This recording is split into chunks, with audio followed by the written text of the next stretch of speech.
अब गेम में काफ़ी कुछ प्रोग्रेस हो चुका है।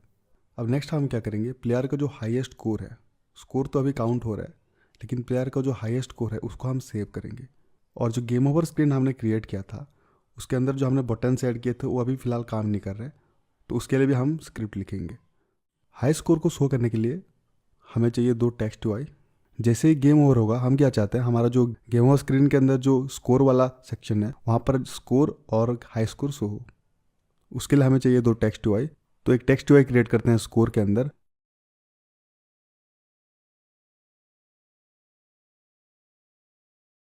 इसका नाम दे देते हैं हम स्कोर। इसका फॉर्म वगैरह हम चेंज कर लेते हैं और साइज को भी थोड़ा सेटिंग कर लेते हैं।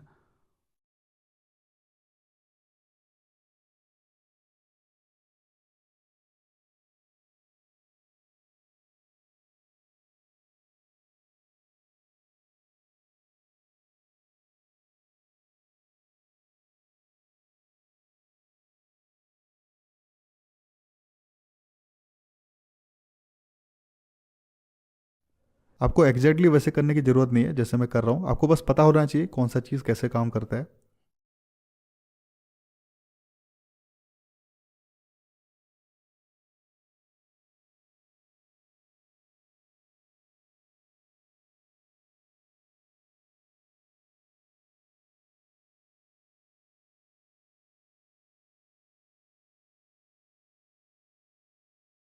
टेक्स्ट को हम स्कोर के जस्ट नीचे रखेंगे।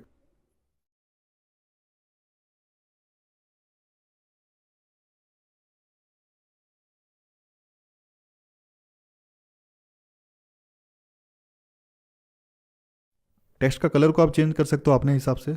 अगर आपको वही सेम कलर रखना है जो इमेज का कलर है तो आप कलर पिकर का यूज़ कर सकते हो और कलर को सेट कर सकते हो। अब और एक टेक्स्ट एलिमेंट हमें चाहिए, तो इसको ही डुप्लीकेट कर लेते हैं। इसका हम नाम देते हैं हाई स्कोर और इसको नीचे ले आते हैं हाई स्कोर के अंदर। अब ये सही लग रहा है। अब हाई स्कोर को सेव करने के लिए हम स्क्रिप्ट लिखेंगे। तो ये सब चीज़ें गेम ओवर के अंदर ही हो रहा है, और जो रिट्राई और मेन्यू वाला बटन है ये भी गेम ओवर के अंदर ही है, तो इन सब के लिए एक ही स्क्रिप्ट बनाएंगे। तो एक नया स्क्रिप्ट क्रिएट करते हैं, game over.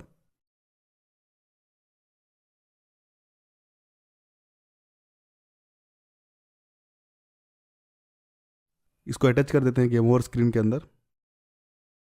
Game over screen को डिसेबल कर देते हैं। इसको हम तब एनाबल करेंगे जब गेम ओवर होगा। अब स्क्रिप्ट को ओपन करते हैं। कोई भी वैल्यू को सेव करने के लिए बहुत सारे तरीके होते हैं। यूनिटी के अंदर हम नॉर्मली यूज़ करते हैं प्लेयर प्रेप्स। इसको यूज़ करना बहुत ही ईजी है और ये एफिशिएंट भी है। तो अभी हम देखेंगे कि हम प्लेयर प्रेप्स के थ्रू कैसे हम हमारा हाई स्कोर को सेव करेंगे। प्लेयर प्रेप्स यूनिटी का एक इनबिल्ट क्लास है। इसको अगर हम सरल भाषा में समझे तो इसके मदद से हम प्लेयर के डिवाइस के अंदर कुछ वैल्यूज़ को स्टोर कर सकते हैं जो कि गेम क्लोज होने के बाद भी वहाँ पर सेव्ड रहेगा। इसके मदद से हम प्लेयर का डिटेल्स को स्टोर कर सकते हैं, जैसे कि प्लेयर का नाम, उसने कितना लेवल क्रॉस किया है, उसने कितना कॉइन्स कलेक्ट किया है, उसका हाई स्कोर कितना है, वो सब चीज़ को यहाँ पर हम स्टोर कर सकते हैं।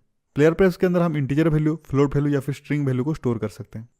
इसके अंदर कुछ इनबिल्ट फंक्शंस है जिसके मदद से हम वैल्यूज़ को स्टोर कर सकते हैं या फिर एक्सेस कर सकते हैं। गेट फंक्शन के थ्रू हम कोई भी की वैल्यू को एक्सेस कर सकते हैं और सेट फंक्शन के थ्रू हम एक नया की डिक्लेयर कर सकते हैं। यहाँ पर की का मतलब क्या है, इसको अगर आप सरल भाषा में समझो तो वेरिएबल। ठीक है, हम जैसे नॉर्मल वेरिएबल डिक्लेयर करते थे यहाँ पर भी वैसे ही डिक्लेयर करना है, लेकिन प्लेयर प्रेप्स के अंदर हम जो वेरिएबल डिक्लेयर करेंगे वो हमेशा सेव्ड रहेगा। अगर प्लेयर गेम को क्लोज करता है तब भी उसके अंदर जो वैल्यू है वो सेव्ड रहेगा। वेरिएबल के अंदर जो वैल्यू है उसको अगर हमें जानना है तो हम गेट फंक्शन का यूज़ करते हैं, और अगर हमें एक नया वेरिएबल डिक्लेयर करना है या फिर उस वेरिएबल के अंदर कोई वैल्यू को सेट करना है तो हम सेट फंक्शन का यूज़ करते हैं। इंटीजर के लिए हम यूज़ करते हैं गेट इन, सेट इंट। ठीक उसी तरह फ्लोट के लिए गेट फ्लोट, सेट फ्लोट, और स्ट्रिंग के लिए गेट स्ट्रिंग और सेट स्ट्रिंग। अब इसको डिक्लेयर कैसे करते हैं वो देख लेते हैं। मान लो हमें प्लेयर प्रेप्स के अंदर कॉइन नाम का एक वेरिएबल डिक्लेयर करना है, तो उसको हम कैसे डिक्लेयर करेंगे, हम लिखेंगे player preps dot set int.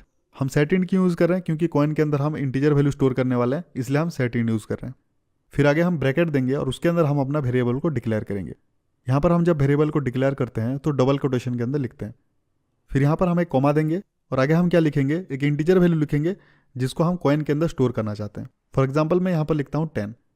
यहाँ पर क्या हो रहा है, प्लेयर प्रेप्स के अंदर कॉइन नाम का एक इंटीजर वेरिएबल डिक्लेयर किया गया है और उसके अंदर हमने वैल्यू क्या स्टोर किया है, 10। इस तरीके से आप प्लेयर प्रेप्स को यूज़ करके वेरिएबल को डिक्लेयर कर सकते हो।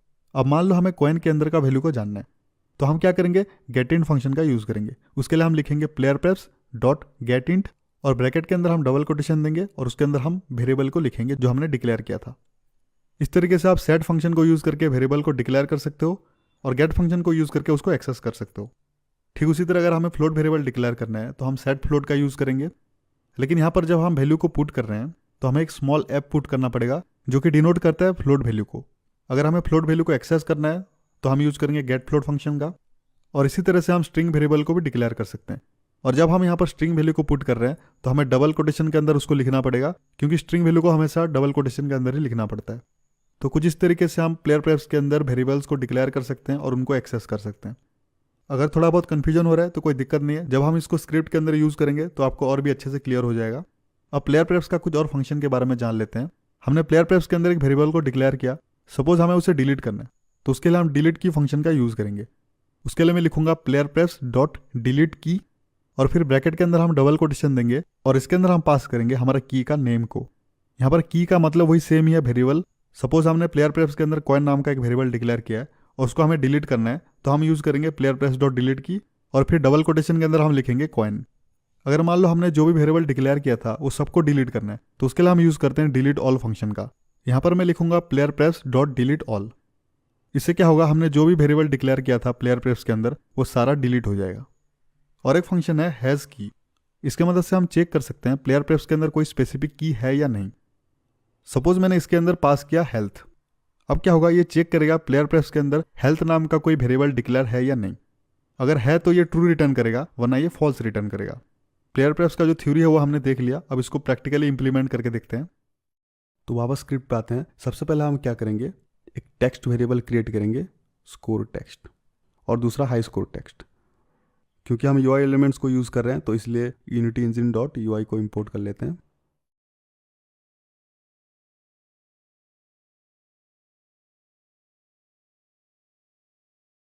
इसी को कॉपी करके पेस्ट कर देते हैं।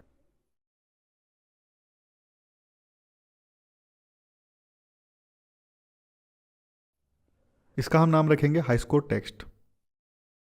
अब हाई स्कोर का फंडा क्या है, जब प्लेयर पहली बार गेम खेलेगा तो वो जितना भी स्कोर करेगा वो उसका हाई स्कोर है, और जब नेक्स्ट टाइम वो गेम खेलेगा और जब वो मर जाएगा या फिर गेम ओवर हो जाएगा तो उसका जो स्कोर है उसको हम कंपेयर करेंगे हमारा जो पिछला हाई स्कोर के साथ। अगर वो ज़्यादा है तो हमारा हाई स्कोर को अपडेट कर देंगे, और अगर वो कम है तो जो पिछला हाई स्कोर है वही रहेगा। ठीक है, तो ये सब कोड को हम कहाँ पर लिखेंगे। हमारा जो गेम ओवर स्क्रीन है वो बाय डिफ़ॉल्ट डिसेबल है, और जब प्लेयर डेड होता है तभी ये एनाबल होता है। इसके लिए भी यूनिटी के अंदर एक कोड है, प्राइवेट वॉइड ऑन एनाबल। इसका मतलब क्या है, इसके अंदर हम जो भी कोड लिखेंगे ये तभी एग्जीक्यूट होगा जब प्लेयर एनाबल होगा। ठीक है, अब हाई स्कोर को अपडेट करने के लिए हमें क्या चाहिए, स्कोर वैल्यू, जो कहाँ पर है, हमारा स्कोर काउंटर के अंदर।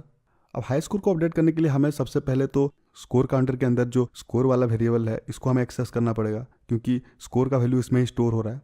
और इसको हम कैसे एक्सेस करेंगे, इसका दो तरीका है। और जो दूसरा तरीका है उसको हम बाद में देखेंगे, जब हम साउंड ऐड करेंगे तब हम उसको अप्लाई करके आपको मैं दिखाऊंगा। जो पहला तरीका है उसको देखते हैं, क्योंकि ये बहुत ही ईजी और सिंपल तरीका है।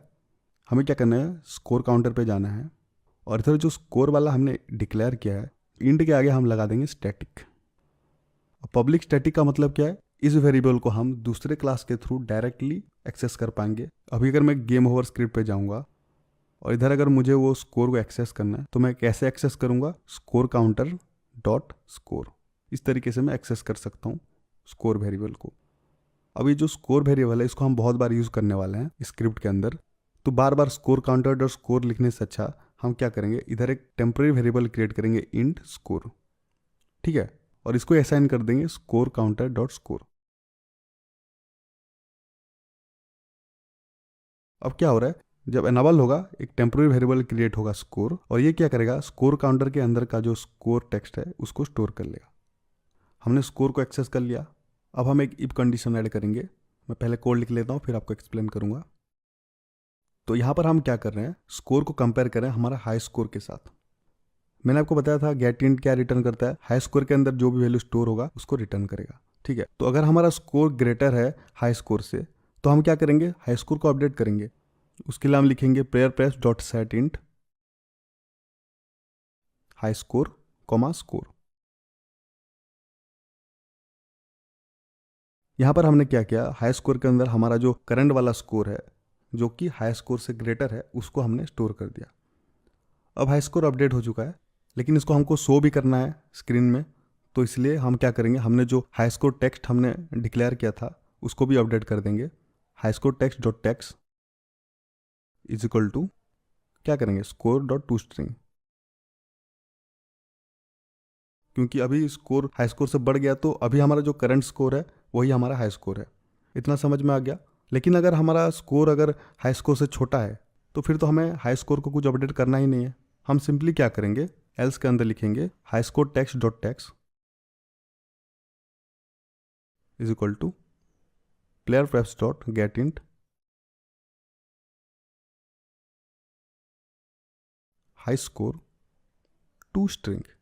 यहाँ पर हमने क्या किया, प्लेयर प्रेफ्स के अंदर जो हमारा हाई स्कोर वाला की है उसका वैल्यू को हमने असाइन कर दिया हाई स्कोर टेक्स्ट के साथ। यहाँ पर हमने सिर्फ वैल्यू को असाइन किया, यहाँ पर कुछ अपडेट हमने नहीं किया, इसलिए हमने गेट इंट यूज़ किया है। अब हाई स्कोर का काम हो चुका है। हाई स्कोर टेक्स्ट तो हमने दिखा दिया, अब जो स्कोर टेक्स्ट है उसको भी असाइन कर देते हैं। ये बहुत ही सिंपल है क्योंकि स्कोर तो हमेशा जो करंट स्कोर है वही रहेगा, तो इसलिए score text dot text is equal to current score to string.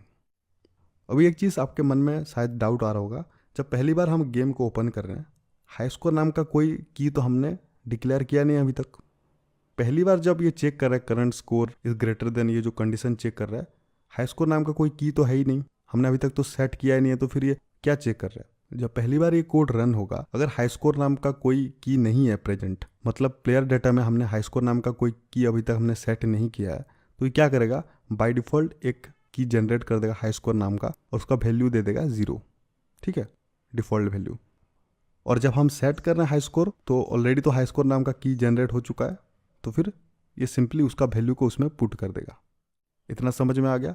इसको हम सेव करते हैं और चलते हैं यूनिटी पे। तो सबसे पहले हमारा जो स्कोर और हाई स्कोर टेक्स्ट है इनको हम असाइन कर देते हैं।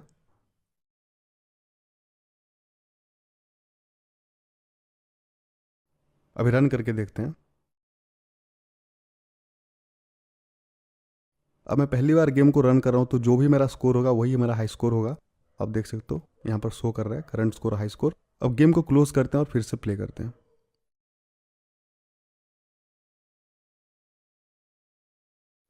अभी आप देख सकते हो करंट स्कोर ये आपको शो कर रहा है, और जो हाई स्कोर जो मेरा पिछला स्कोर था उसको शो कर रहा है। क्योंकि मेरा करंट स्कोर हाई स्कोर से छोटा है इसलिए अपडेट नहीं हुआ है। अब स्कोर थोड़ा बढ़ा के देखते हैं।